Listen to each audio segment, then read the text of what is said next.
ఐఎండ్ఐ శాఖ ద్వారా ఏదైతే పోర్ట్స్, ఎయిర్పోర్ట్స్, ఇవి షిప్ యార్డ్స్ ఇవన్నీ కూడా సౌత్ కొరియా నుంచి అక్కడ రోడ్ షోలో పాల్గొనడం జరిగింది.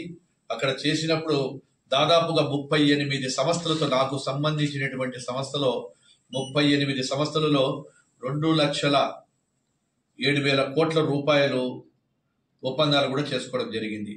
అదేవిధంగా కాకుండా ఓన్లీ ఐఎండ్ఐ ద్వారా 3,06,000 మందికి ఉద్యోగాల అవకాశాలు కూడా కల్పిస్తా ఉన్నాము.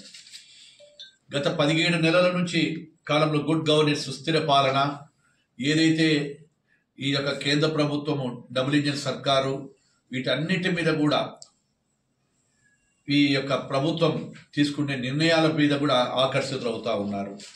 అదేవిధంగా వారికి ఇస్తున్నటువంటి ఇన్సెంటివ్స్ ఏవైతే ఉన్నాయో ఆ పారిశ్రామికులకు సంబంధించిన ఇన్సెంటివ్స్ అన్ని కూడా వాళ్ళు ఏ విధంగా కడతా పోతారో ఆ ఇన్సెంటివ్స్ ని కూడా ఎస్క్రో అకౌంట్ పెడతా ఉన్నాం. ఇంతవరకు ఏ ప్రభుత్వం కూడా ఎస్క్రో అకౌంట్ పెడతామని హామీ ఇవ్వలే.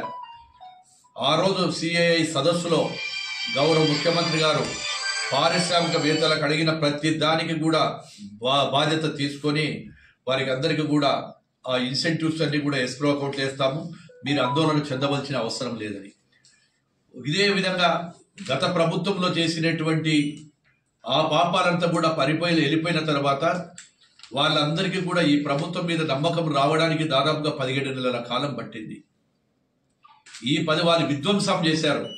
పరిశ్రమలు రాకుండా పారిపోయి వాళ్ళని చూస్తే పరిగిపోయిన పరిశ్రమలన్నీ కూడా ఇప్పుడు మళ్ళీ సానుకూలతతో మేము పెట్టుబడి పెడతాము, మాకు నమ్మకం కలిగింది ఈ ప్రభుత్వం మీద.